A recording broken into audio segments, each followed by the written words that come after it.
최근 교육국에 있는 코팅기 하나가 고장이 났습니다. 왜 고장이 났는가 하니 코팅 필름이 코팅기 안에서 녹아버려 더는 사용할 수 없게 된 것입니다. 그런데 교육국 다른 전도사님들은 다가오는 겨울 행사를 준비하느라 그 고장난 코팅기에 신경 쓸 새가 없었습니다. 그래서 저는 큰맘 먹고 그 코팅기를 수리하기 시작했습니다. 다들 바쁠 때 제가 그 코팅기를 수리해낸다면 수많은 칭찬을 받을 것이고 나의 재주를 뽐낼 수 있겠다라고 생각했기 때문이었습니다. 그렇게 코팅기 수리가 시작되었습니다. 물론 제품 설명서 따위는 읽지 않고 보무도 당당하게 나사를 하나씩 풀기 시작했습니다. 하지만 막상 덮개를 해체하고 나니 당혹스러움이 밀려왔습니다. 수십 개의 나사와 4개나 되는 롤러, 그 틈새마다 모조리 녹아붙어 있는 코팅 필름을 보았기 때문이었습니다. 그래도 나의 손재주와 능력을 뽐낼 좋은 기회였기에 손에 기름을 묻혀가며 이리저리 해체를 했고 마침내 녹아버린 코팅 필름도 잘 뜯어내었습니다. 그리고 다시 나사들을 체결하고 원래 상태로 조립했습니다. 그러고 난 뒤 저는 한껏 으쓱거리며 교육국에 있던 전도사님들을 향해 코팅기 다 수리되었습니다 라고 말했습니다. 이거 내가 고쳤다. 이 어려운 걸 내가 해냈다 라고 말입니다. 그 후 휴지로 주변을 닦고 정리하는데 무언가 하나가 틱 하고 떨어져 굴러가는 게 아니겠습니까? 바로 나사 한 개였습니다. 저는 너무나도 당황스러웠습니다. 네가 왜 거기서 나와? 하며 누가 볼세라 급하게 그 떨어진 나사를 챙겼습니다. 그러고는 나사 하나쯤이야 없어도 굴러가겠지 하며 조심스럽게 코팅기를 작동시켰습니다. 하지만 그러면 안 됐습니다. 코팅기를 작동시킨 지 10초도 지나지 않아 타는 냄새와 함께 연기가 나기 시작했고 그렇게 코팅기는 다시 돌아올 수 없는 강을 건너고야 말았던 것입니다. 애초에 제가 저의 의를 드러내고 저의 능력과 재주를 뽐내려 하지 않았다면, 아니 설명서에 적힌 함부로 해체하지 말라는 문구의 내용을 제대로 읽기만 했더라면 그 코팅기는 생을 다하지 않았을지도 모릅니다. 오늘 본문 말씀에도 저와 같은 실수를 저지른 사람들이 등장하는데 바로 다윗과 우사입니다. 다윗은 블레셋에게 빼앗겼다가 베세메스의 두 암수가 끄는 수레에 실려 돌아왔던 하나님의 법궤, 20년간 아비나답의 집에 보관되어 있던 그 법궤를 예루살렘으로 가져오고자 했습니다. 그리고 그 과정 중에 한 사건을 겪게 됩니다. 오늘 이 시간 다윗이 하나님의 법궤를 예루살렘으로 옮기던 중 일어난 한 사건을 살펴보므로 성도가 하나님의 일을 감당할 때 어떠한 자세로 행하여야 하는지 함께 살펴보고자 합니다. 첫째로 성도는 하나님의 일을 감당할 때 나의 유익이 아닌 하나님의 영광을 추구해야 합니다. 다 같이 본문 1절부터 11절 말씀을 함께 봉독하겠습니다. 시작. 다윗이 이스라엘에서 뽑은 무리 3만 명을 모으고 다윗이 일어나 자기와 함께 있는 모든 사람과 더불어 바알레 유다로 가서 거기서 하나님의 궤를 메어오려 하니 그 궤는 그룹들 사이에 좌정하신 만군의 여호와의 이름으로 불리는 것이라. 그들이 하나님의 궤를 새 수레에 싣고 산에 있는 아비나답의 집에서 나오는데 아비나답의 아들 우사와 아효가 그 새 수리를 모니라. 그들이 산에 있는 아비나답의 집에서 하나님의 궤를 싣고 나올 때에 아효는 궤 앞에서 가고 다윗과 이스라엘 온 족속은 잣나무로 만든 여러 가지 악기와 수금과 비파와 소고와 양금과 제금으로 여호와 앞에서 연주하더라. 그들이 나곤의 타작마당에 이르러서는 소돌이 날뛰므로 하나님의 궤를 붙들었더니 우사가 잘못함으로 말미암아 진노하사 그를 그곳에서 치시니 그가 거기 하나님의 궤 곁에서 죽으니라. 여호와께서 우사를 치심으로 다윗이 분하여 그곳을 베레스 우사라 부르니 그 이름이 오늘까지 이르니라.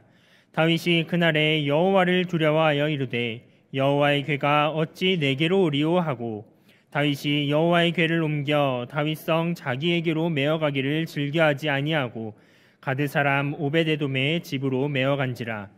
여호와의 궤가 가드 사람 오베데돔의 집에 석 달을 있었는데 여호와께서 오베데돔과 그의 온 집에 복을 주시니라. 아멘.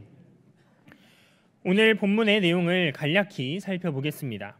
하나님의 법궤, 이스라엘의 여호와 신앙의 상징이자 이스라엘 나라 그 자체를 상징하는 언약궤가 20년이라는 긴 시간 동안 아비나답의 집에 보관되어 오고 있었습니다.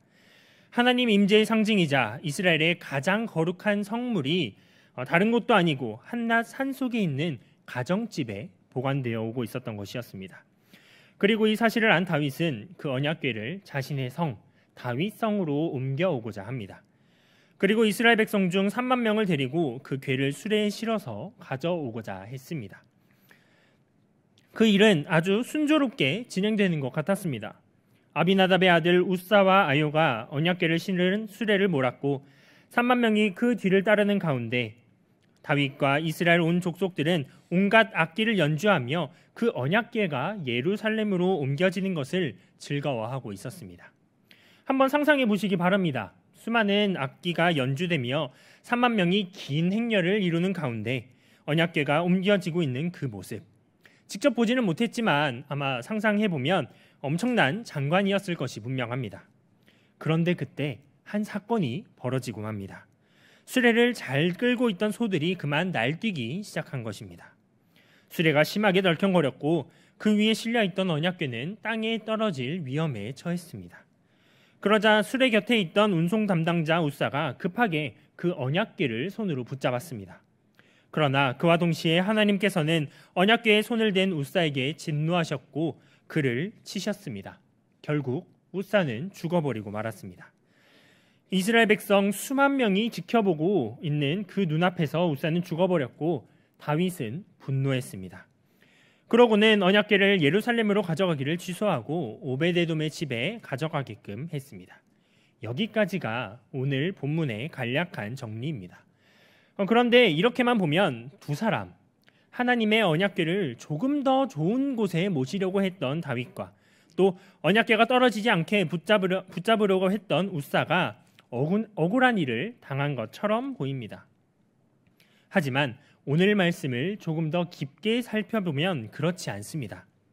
우리는 다윗의 입장에서 이 사건을 살펴볼 필요가 있습니다. 먼저 해당 사건이 어떠한 상황 가운데 일어나게 되었는지 그 배경을 살펴보면 본문의 전장 사무엘하 5장에서 다윗은 블레셋을 크게 무찌르고 군사적으로 왕권을 확립합니다. 이제 다윗은 블레셋에 대한 완전한 승리를 나타내는 동시에 자신의 정권에 대한 종교적 정당성을 부여하고자 했습니다. 그때 다윗의 눈에 들어온 것이 바로 아비나답의 집에 보관되어 있던 하나님의 언약궤였습니다. 즉 다윗은 언약궤를 옮기는 일을 통해 하나님의 영광이 아니라 자신의 왕권 강화라는 자기 유익을 추구했던 것입니다. 이는 언약궤를 옮기기 위한 모든 과정, 특히 같은 내용을 더욱더 자세하게 다루고 있는 역대상 13장에서 더욱 잘 나타납니다. 다윗은 언약궤를 옮기기 전 그 일에 대해 하나님께 여쭤보지 않았습니다. 그저 자기 지휘관들과 백성과 의논하며 그들의 의견을 물어볼 뿐이었습니다. 이는 블레셋과 전투를 하기 전 먼저 하나님께 여쭈었던 이전의 다윗의 태도와는 다른 그런 모습이었습니다. 더욱이 다윗은 이스라엘 백성들에게 너희가 좋게 여기고 여호와께로 말미암았으면 언약궤를 옮기자고 말합니다. 그리고 역대상 13장 4절에 기록된 대로 뭇 백성의 눈이 이 일을 좋게 여김으로 온 회중이 그대로 행하겠다 하였고 다윗은 그 의견에 따라 언약궤를 옮길 결심을 합니다. 즉 하나님이 보시기에 좋은 게 아니라 그저 백성들이 보기에 그저 이스라엘 백성들에게 인기와 지지를 얻고자 언약궤를 옮기려 했던 것이었습니다. 다윗은 이전에 블레셋과의 전투에 참여했던 이스라엘 백성들의 대표 3만 명을 다시 소집합니다. 그리고 수많은 이스라엘 백성들은 온갖 악기로 연주를 시작하고 3만 명의 긴 행렬 가운데 언약궤를 옮겨가기 시작합니다. 다윗은 하나님의 언약궤를 옮기는 이 일을 자신의 왕권을 드러내는 가장 좋은 이벤트로 활용한 것입니다. 다윗이 정치적 목적을 가지고 자기 유익을 위해 언약궤를 옮기려 했다는 증거는 또 있습니다. 바로 우사가 하나님의 진노를 받고 죽은 뒤 다윗의 반응입니다. 다윗은 반드시 메고 오도록 되어 있는 언약궤를 수레로 옮기는 잘못을 저지르고 있었습니다. 또 심지어 우사는 언약궤를 만지지 말라는 하나님의 명령, 즉 언약궤를 옮기는 과정에서 지켜야 할 율법을 어김으로 죽음에 이르렀습니다. 하지만 다윗은 하나님의 심판에 대해 분노했습니다. 응당 자신에게 귀책 사유가 있다면 하나님 앞에 납작 엎드려 회개했어도 시원찮을 판에 오히려 적반하장으로 하나님께 분을 내었던 것입니다. 아마도 온 백성이 보는 앞에서 창피 아닌 창피를 당한 데다가 이 언약궤를 통해 자신의 왕권을 강화하려고 하였던 다윗의 계획이 물거품이 되었기 때문에 분노했을 것입니다. 이처럼 다윗은 하나님의 언약궤를 예루살렘으로 옮기는 이 중하고 귀한 일을 하나님의 영광이 아닌 자신의 유익을 위해 추진했습니다. 그런데 여기에는 그런 실수를 저지른 또 한 명이 등장합니다. 바로 언약궤를 운반했던 우사였습니다. 우사는 애초에 법궤를 20년간 보관해왔던 아비나답 가문의 후손이었습니다. 그리고 그의 조상 엘르아살은 언약궤를 지키는 임무를 맡은 자였습니다. 즉 우사는 대대로 법궤를 지키는 사명 맡은 자였던 것입니다. 그런 우사가 언약궤를 옮기는 일을 맡았을 때 그는 내가 책임자다라고 생각하며 언약궤를 실은 수레 옆을 지켰을 것입니다. 내가 그동안 언약궤를 지켜왔다. 오로지 내가 언약궤를 안전하게 옮겨야 한다라고 말입니다. 그가 얼마나 기세등등했겠습니까? 3만 명의 행렬과 이스라엘 백성들의 갖은 악기 연주 속에서 그 핵심 중의 핵심이었던 언약궤 바로 옆에 서서 운반 과정을 진두지휘하고 있었으니 말입니다. 이 귀한 일의 책임자라는 사실에 자신의 의를 드러내며 마치 언약궤를 옮기는 일에 자기가 없으면 안 되는 양 으쓱대며 걸어갔을 것입니다. 그러다 언약궤가 넘어질 상황에 처하자 내가 저 언약궤를 지켜야 한다 하며 손을 뻗어 법궤를 붙듭니다. 애초에 레위인으로서 언약궤를 맡아온 자로서 하나님의 언약궤는 손으로 만져서는 안 된다는 규례를 잘 알고 있었음에도 불구하고 말입니다. 그렇게 하나님의 영광이 아닌 자신과 자신의 의를 드높이려고 했던 우사는 결국 하나님의 심판을 받아 죽음에 이르게 됩니다. 이처럼 하나님의 영광이 아닌 자기 유익을 쫓았던 다윗과 우사는 끝내 그 일을 완수하지 못했을 뿐더러 하나님 앞에 심판받는 결과를 초래하고 말았습니다. 다윗과 우사처럼 하나님의 일을 한다고 하면서도 하나님의 영광은커녕 정작 그 가운데서 자기의 유익을 추구하는 기독교인들이 교회에 많이 있습니다. 교회에서 장로, 집사, 권사의 직분을 받아 하나님의 영광을 위해 이곳저곳 섬겨도 모자를 파내 교회 내에서의 영향력이나 권력을 가지고자 다툼을 하는 경우가 비일비재합니다. 또한 이런저런 봉사 섭외가 왔을 때 감사함으로 이를 섬기기보다 어떠한 봉사를 하는 게 남보기에는 그럴듯하고 또 조금이라도 덜 피곤할까? 어떤 것이 나 자신이나 내 자녀들에게 유익이 될까 하며 이리저리 계산기부터 두드립니다. 하나님의 교회에서 봉사하면서도 어떻게 하면 하나님께 더 큰 기쁨이 될까? 어떻게 하면 하나님께 더 인정받을까를 고민하고 기도하기는커녕 어떻게 하면 사람들에게 인정받을까? 어떻게 하면 내가 다른 사람들에게 좋은 인상을 줄 수 있을까에 더 많은 관심을 두고 일하는 것입니다. 이런 태도는 하나님의 일을 맡은 자로서 가져야 할 올바른 태도가 결코 아닙니다. 또한 내가 이 일을 한다, 나만이 이 일을 할 수 있다라고 하며 자기 의를 드러내는 우사와 같은 태도도 옳지 못한 태도입니다. 실제로 많은 사람들이 이런 교만한 태도로 하나님의 일을 감당하곤 합니다. 저 역시도 철없던 어린 시절 SFC 위원으로 섬기며 나 없으면 SFC가 안 돌아간다, 나니까 이 정도 하지 하는 잘못된 생각을 했던 때가 있었습니다.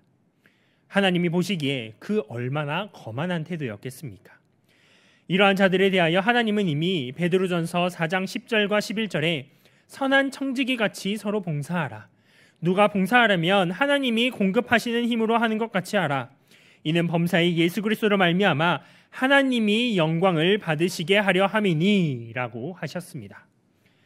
하나님의 일을 맡은 자들은 나의 유익이 아닌 오직 하나님의 영광을 추구하고 바라보아야 합니다. 그것이야말로 맡은 자로서의 올바른 태도이자 진정으로 하나님께 영광 올려드릴 수 있는 유일한 방법입니다. 교회 봉사를 하면서 사람들에게 인정받고 나의 유익을 많이 가져간다고 한들 하나님께 인정받지 못하고 하나님께 영광이 되지 못한다면 그것이 무엇이 의미가 있겠습니까? 저 천국에 들어갔을 때 예수님께서 그들은 자기 상을 이미 받았느니라 라고 말씀하신 대로 텅 빈 상급을 보며 땅을 치고 후회밖에 더 하겠습니까? 나는 한없이 낮추고 오직 하나님만 높이는 멋진 그리스도인이 되시기 바랍니다. 하나님의 귀한 일들을 감당하며 자신의 유익은 내려놓은 채 오직 하나님의 영광을 위하여 겸손 또 겸손하게 맡은 바 사명을 다함으로 다가올 본향 저 천국의 상급을 쌓아 올리는 경향의 모든 성도님들 되시기 바랍니다. 둘째로 성도는 하나님의 일을 감당할 때 나의 생각을 추구하기보다 하나님의 말씀을 그대로 따라야 합니다. 다 같이 본문 12절부터 15절 말씀을 봉독하겠습니다. 시작. 어떠한 사람이 다윗 왕에게 아뢰어 이르되 여호와께서 하나님의 괴로 말미암아 오베데돔의 집과 그의 모든 소유에 복을 주셨다 한지라. 다윗이 가서 하나님의 궤를 기쁨으로 메고 오베데돔의 집에서 다윗의 성으로 올라갈 때 여호와의 궤를 맨 사람들이 6걸음을 가매 다윗이 소와 살찐 송아지로 제사를 드리고 다윗이 여호와 앞에서 힘을 다하여 춤을 추는데 그때에 다윗이 배 에봇을 입었더라. 다윗과 온 이스라엘 족속이 즐거이 환호하며 나팔을 불고 여호와의 궤를 메어오니라. 아멘. 다윗은 하나님의 언약궤를 아비나답의 집에서 예루살렘으로 가져오고자 했습니다. 하지만 그는 그 과정에서 철저한 실패를 경험합니다. 자신은 만백성 앞에서 창피를 당하였고 운송 담당자였던 우사는 하나님께 죽임을 당했습니다. 그런데 사실 이 다윗의 언약궤 운반 프로젝트는 그 시작에서부터 문제가 있었습니다. 바로 언약궤 운반 방법이 잘못되었던 것이었습니다. 언약궤는 본래 고앗 자손의 출신의 레위인이 어깨로 메어 운반해야 했습니다. 하지만 다윗은 그 언약궤를 새 수레에 실어 옮기고자 했습니다. 아마 다윗이 이렇게 생각했을지도 모르겠습니다. 아비나답의 집이 산에 있는데 그 산에서부터 예루살렘까지 궤를 옮기려면 엄청 힘들 거야. 또 산에서 내려오다가 발이라도 헛디디면 더 큰일 나는 게 아닐까? 차라리 안전하고 힘도 덜 드는 수레, 그것도 좋은 새 수레로 옮기면 될 거야 라고 말입니다. 심지어 오베데돔의 집에서 예루살렘까지의 거리는 약 16km나 되었습니다. 보통 군대에서 군장을 메고 1시간 정도 걸으면 4km쯤 가게 되니 90km에 달하는 언약궤를 약 4시간 동안 어깨에 메고 옮기는 것보다 수레에 실어 옮기는 게 더 효율적이고 편한 방법처럼 여겨졌음이 분명합니다.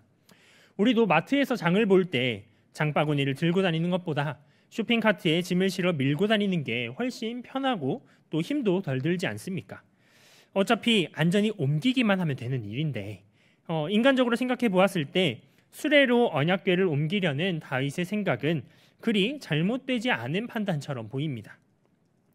하지만 그것은 인간이 보기에나 옳은 판단이었습니다. 하나님이 보시기에는 잘못된 방법이었습니다.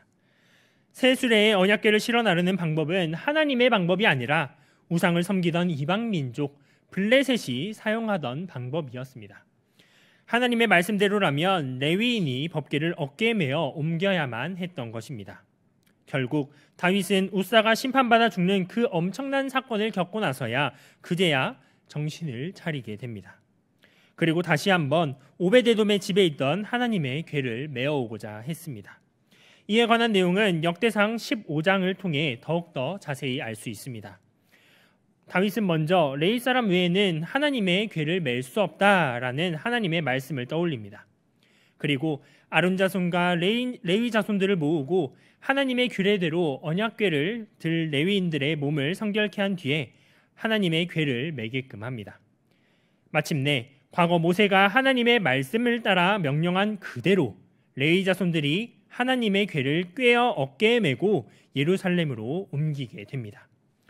또한 수많은 레위 사람들이 다시 악기를 들고 찬양하며 감사와 기쁨이 넘치는 가운데 언약궤를 옮기게 되었습니다.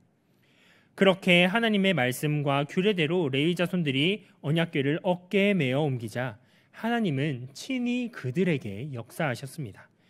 역대상 15장 26절에 기록된 대로 하나님이 여호와의 언약궤를 맨 레위 사람을 친히 도우셨던 것입니다. 인간의 생각으로는 훨씬 힘들고 어려운 일처럼 비효율적이고 무모한 일인 것처럼 느껴지던 언약궤를 메고 오는 일이 반대로 하나님께서 친히 도우시는 일, 감사와 기쁨이 넘쳐나는 일이 되었던 것입니다.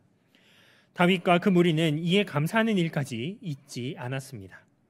여호와의 궤를 맨 사람들이 6걸음을 갔을 때 소와 살찐 송아지로 하나님께 제사드리며 오로지 하나님께만 영광과 감사를 올려드렸던 것입니다. 그리고 자기 생각이 아닌 하나님 말씀에 전적으로 순종하여 그 규례대로 언약궤를 옮기고자 한 결과 다윗과 온 이스라엘 족속은 즐거이 환호하며 하나님을 찬양하는 가운데 무사히 여호와의 궤를 옮기는 일을 완벽하게 이루어내었던 것입니다. 본문에 다윗과 같이 어떠한 일을 할 때 생각부터 하고 어떻게 하면 가장 효율적일지를 미리 계산하는 사람이 한 명 있습니다. 그게 바로 접니다. 마트에 장을 보러 가더라도 입구 쪽에 야채 코너가 있고 안쪽에는 정육 코너가 있으며 라면이 있으니 최적의 동선을 생각해서 그대로 장을 봐야 속이 시원할 정도입니다. 오죽하면 제 아내가 저보고 당신은 효율적이지 않으면 일을 아예 안 하려고 그래 라고 한 적도 있습니다. 그런데 이런 제가 효율의 측면을 놓고 정말 납득하지 못했던 일이 하나 있었습니다. 바로 군 생활 중 눈을 치우는 일이었습니다. 제가 있던 부대의 중대장은 눈이 그치지도 않았는데 늘 조기 기상을 시켜 제설 작업을 명령했습니다. 아니 눈은 계속 올 것이고 지금 치워도 나중에 또 치워야 되는데 왜 이 새벽부터 눈을 치워야 하나라고 제 딴에는 가장 비효율적인 일이라고 생각했습니다. 물론 그렇다고 해서 제가 부대장 명령에 항명하고 제 마음대로 눈 그치면 그때 치우자라고 했겠습니까? 그렇지 않았습니다. 왜냐하면 그것은 병사로서 따라야 할 지휘관의 명령이었기 때문입니다. 심지어 눈이 그치고 한 번에 제설을 하는 게 더 효율적일 것이라는 그 생각은 저의 짧은 식견에 따른 아주 1차원적인 생각이었습니다. 눈 내리던 어느 날 밤샘 훈련을 하고 낮에 제설 작업을 하러 갔는데 이전의 제설관은 완전히 딴판이었습니다. 새벽에 제설 작업을 했을 때는 갓 내린 눈들만 있었기 때문에 빗자루만 가지고 쓱쓱 쓸기만 하면 됐는데 낮에 제설 작업을 하려니 눈들이 차에 밟혀 단단히 뭉쳐져 있었고 일부는 얼어버리기까지 했던 것이었습니다. 그 눈들은 빗자루로 도저히 쓸어낼 수가 없었습니다. 끝내 무거운 쇠삽까지 동원하여 뭉친 눈들과 얼음을 깨야 했고 그렇게 몇 배나 힘들게 제설을 마쳤던 것입니다. 내 생각대로라면 효율적이지도 오히려 낭비처럼 느껴지는 부대장의 명령은 병사로서 반드시 따라야 하는 명령인 동시에 더 나은 명령이기까지 했던 것이었습니다. 마찬가지로 주의 성도들은 하나님의 일을 감당할 때 내 생각이 아닌 하나님의 말씀을 있는 그대로 따라야 합니다. 왜냐하면 그것이 하나님의 명령이자 옳고 더 유익한 길이기 때문입니다. 우리는 자기 딴에는 하나님을 위한 일이라고 하면서 얼마나 많이 하나님의 말씀을 어기고 살아갑니까? 하나님, 제가 이번 주일에 중요한 프로젝트가 있어서 주일 성수를 하지 못하게 됐습니다. 하지만 이번 성과로 승진하면 하나님을 위해 더 크게 헌신하겠습니다. 하나님, 제가 노년에 별다른 수입도 없는데 이번에 생긴 돈은 제가 급한 데 좀 쓰겠습니다. 다음에 수입이 생기면 그때는 꼭 11조 드리겠습니다. 하나님, 70도 넘은 나이에 무슨 교회 봉사며 여전도회 활동을 하겠습니까? 젊은 사람들이 더 효율적으로 잘하잖아요. 저는 이제 좀 쉬겠습니다. 라고 말입니다. 하나님은 좋은 자리에서 큰 돈을 벌어서 젊을 때만 헌신하라고 말씀하지 않으셨습니다. 주일 성수해라, 올바른 11조 생활해라, 맡은 자에게 구할 것은 충성이라고 말씀하십니다. 하나님의 일은 단순히 인간의 사고와 논리대로만 이루어지지 않습니다. 애초에 인간의 생각과 세상이 말하는 효율만을 따졌더라면 우리 교회는 흔적조차 남지 않았어야 합니다. 무일푼 작은 상가에서 세계 선교와 신학교 운동을 시작했고 모두가 이대로 가면 망할 것이라고 했던 우리 교회는 망하기는커녕 더욱더 부흥하여서 올해 희년을 맞이하지 않았습니까? 인간의 생각과 효율을 쫓았더라면 결코 불가능한 일이었습니다. 하지만 어떻게 그렇게 행할 수 있었겠습니까? 땅끝까지 복음을 전하라는 하나님의 말씀에 그대로 따르고 경양의 모든 성도가 온전히 하나님 말씀에 순종하며 12조 헌금과 보리떡 헌금을 통해 생애 전부를 하나님께 드렸기 때문에 가능한 일이었습니다. 그 정답이 바로 하나님 말씀 그대로 순종한다에 있었던 것입니다. 물론 주의 일을 할 때 효율적으로 해야 합니다. 효율 그 자체가 나쁜 것은 아닙니다.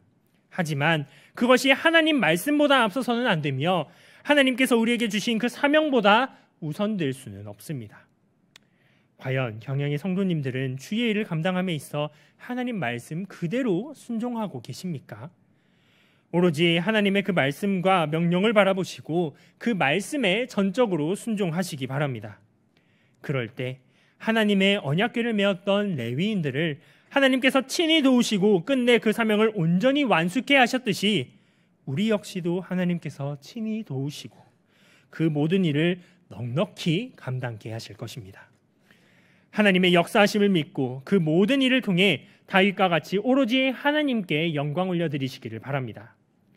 주의 일을 감당함에 있어 나의 생각은 내려놓고 오직 하나님 말씀만을 바라보고 순종하며 나아가므로 하나님의 도우심과 인도하심을 받아 완벽한 성공을 이루어 하나님께 감사와 영광의 찬양을 올려드리는 경영의 모든 성도님들 되시기 바랍니다. 사랑하는 성도 여러분, 그리고 오늘 헌신을 다짐하는 제567 여전도회 회원 여러분, 벌써 2023년 첫 달이 지나고 2월이 되었습니다. 2023년을 시작하며 하나님께서 여러분에게 맡기신 각자의 일들이 있으실 것입니다. 누군가는 목사로, 누군가는 장로로, 누군가는 집사와 권사로 부르심을 받았습니다. 또 누군가는 교사와 구역장으로, 찬양대 대원으로 각 기관과 지전도의 임력원, 주차봉사위원, 예배봉사위원과 SFC 위원으로 주의 일을 감당하고 계실 것입니다. 우리는 하나님의 귀한 일을 맡은 자들로서 나의 유익이 아닌 오직 하나님의 영광을 쫓는 그런 그리스도인이 되어야 합니다. 각종 직분과 봉사를 하며 나의 이름과 나의 의가 높아지는 것이 아니라 하나님의 이름과 하나님의 의가 높아져야 합니다. 어떻게 하면 나에게 유익이 있을까? 어떻게 하면 내가 조금 더 편안하고 내가 만족감을 누릴 수 있을까? 계산기를 두드리지 말고 그저 하나님의 나라와 그의 의를 위해 감사함으로 순종해야 합니다. 또한 우리는 하나님의 귀한 일을 맡은 자들로서 내 생각이 아니라 하나님의 말씀을 그대로 순종하며 따르는 신앙이 되어야 합니다. 내가 보기에, 내가 생각하기에 더 좋은 방향이라고 생각되더라도 그 선택이 하나님의 말씀과 다른 방향이라면 머뭇거리지 말고 즉각 하나님의 말씀으로 돌이켜야 합니다. 그것이 진짜 정답이며 진짜 효율적인 선택이기 때문입니다.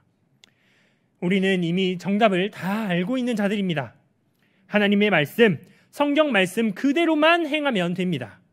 그럴 때 하나님은 반드시 우리의 필요와 능력을 채우시고 도와주실 것입니다. 하나님을 절대적으로 신뢰하고 오직 하나님의 영광을 위해 그 말씀대로 행하시기 바랍니다. 하나님은 우리를 통해 하나님의 일을 멋지고 완벽하게 완성시키실 것이고 이를 통해 홀로 영광 받으실 것입니다. 우리 경영의 성도님들만큼은 제가 저의 능력을 뽐내고자 그리고 내 생각대로 코팅기를 수리하다가 몽땅 망해버리고 후회한 일과 같은 실수를 반복하지 마시고 자신의 유익과 생각은 내려놓고 하나님의 영광을 위해 그 말씀대로 순종하는 청지기가 되시기 바랍니다.